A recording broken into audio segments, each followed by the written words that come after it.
मायका प्रेम। रिद्धि की सास को हर वक्त अपने मायके का गाना गाने की आदत थी। अरे बस करना माँ, मामा का ये किस्सा तू 50 बार पहले भी सुना चुकी है। अरे हाँ, तो क्यों ना बताऊं। तेरे चाचा तो उस वक्त हाथ झाड़ कर खड़े हो गए थे। तब मामा ही था तेरा जो आगे आया और मदद की। देखो अब ठीक है ना, जो हो गया सो हो गया। क्यों एक बात को हमेशा गाती रहती हो। अब तो बहू घर आ गई है, उसे तो सबको मान कर चलना है ना, कि सिर्फ सास का मायका ही समझेगी वो। तभी वहाँ रिद्धि आ जाती है। माँ, आज मैं घर जा सकती हूँ? माँ को मेरी बहुत याद आ रही है।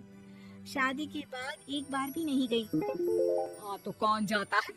अरे मेरी शादी के बाद जब मैं विदाई होकर आई, इतना बड़ा ससुराल मेरा, खाने वाले 10 लोग और बनाने वाली मैं सिर्फ एक।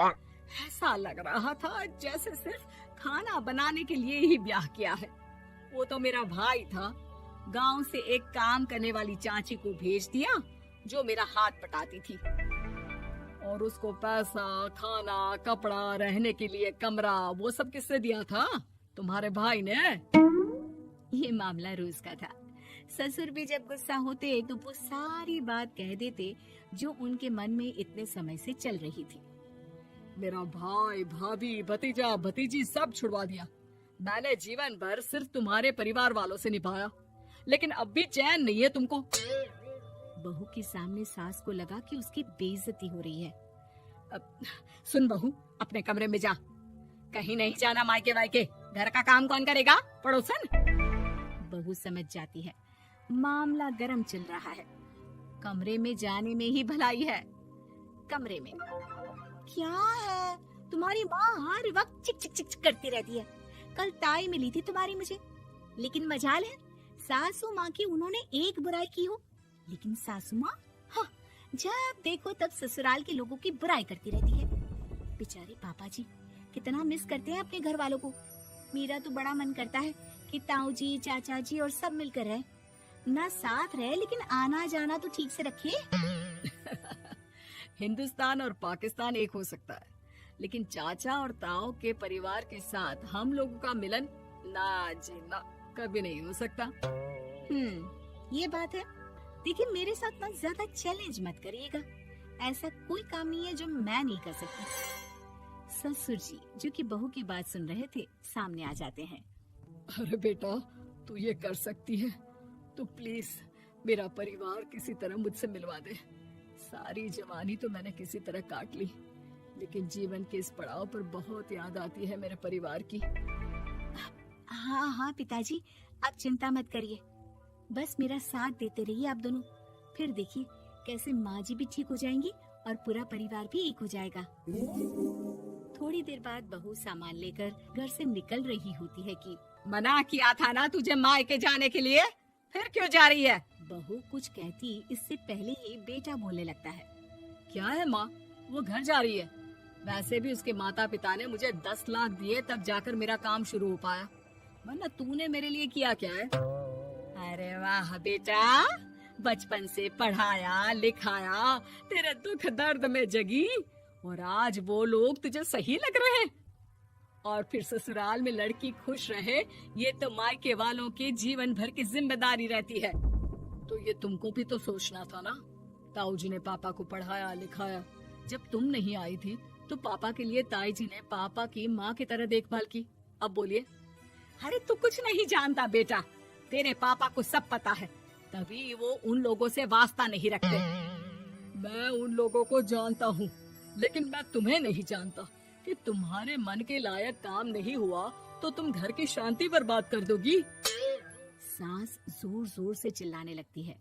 तभी वहाँ सास का भाई आ जाता है। अरे क्यों आप लोग मेरी बहन को परेशान करते रहते हैं? पहले ये जीजा कम थे, जब बहू भी आ गई।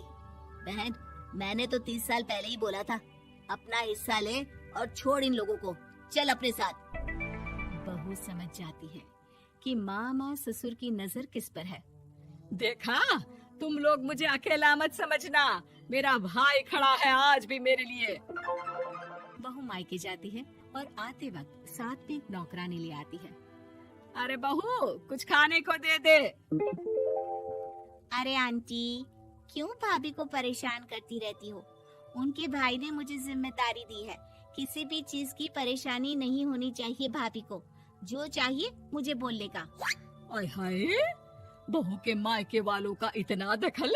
ये मेरा घर है, कोई कल का आए इसे पूरा कैप्चर कर ले, ये बर्दाश्त नहीं होगा मुझसे। क्या हो गया सासू माँ? क्यों सुबह सुबह चिल्ला रही हैं? चमेली, ओ चमेली, क्या कहा था मेरे भाई ने तुझे? अरे दीदी बहुत तेज है आपकी सासू माँ। मैंने तो बोला कुछ चाहिए तो मांग लो मुझसे। अरे निकल यहाँ से, घर को रेलवे स्टेशन बना रखा है, जो देखो वो घुमा जा रहा है यहाँ से वहाँ। ये कहीं नहीं जाएगी। ये जाएगी तो घर का काम कौन करेगा? मैं। हाँ, और क्या करती है बहुएं? घर का काम ही तो करती है, इसमें नया क्या है? तभी वहाँ ससुर जी आ जाते हैं। हाँ, तो यही बात तो तुम्हें भी समझनी चाहिए थी ना। आज बहू के मायके से नौकर आ गया तो तुम्हें बुरा लग रहा है? अरे तो उस वक्त गर्मा गर्म खाना तो सबने खाया ना। ऐसा तो नहीं है कि मेरे मायके का नौकर था तो सिर्फ मेरे लिए बनाता था। अरे निकालो इसे, फिलहाल बाद में बात करती हूँ। सास का गुस्सा जोर से नौकरानी पर फूटता है। तभी वहाँ बेटा सामान के साथ आकर खड़ा हो जाता है। चलो रिद्धि, तुम ठीक बोलती हो। मेरी माँ को तो हम लोगों की कोई फिक्र है ही नहीं, ये तो सारा दिन सिर्फ अपने बारे में सोचती है। और देखिए, मैं अब से कह रही हूँ कि अब से इस घर की तरफ आपको देखना भी नहीं है। नहीं आना आज के बाद इन लोगों से मिलने।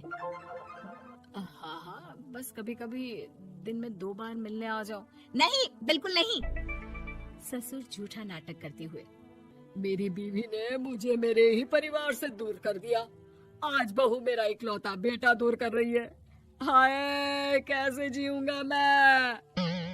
वाह, वो भाई जो आपको बेटे की तरह मानता था, उन्हें छोड़ने में तो दुख नहीं हुआ। आज खुद का बेटा छोड़कर जा रहा है तो कैसे जीऊंगा? बढ़िया है। अब सास समझ चुकी थी कि उससे गलती क्या हुई है।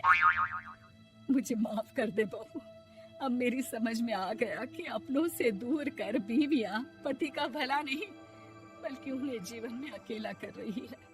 मुझे माफ कर दे, मैं अब सबसे माफी मांग लूंगी। ससुर जी दूर से बहू को थम्स अप दिखाते हैं।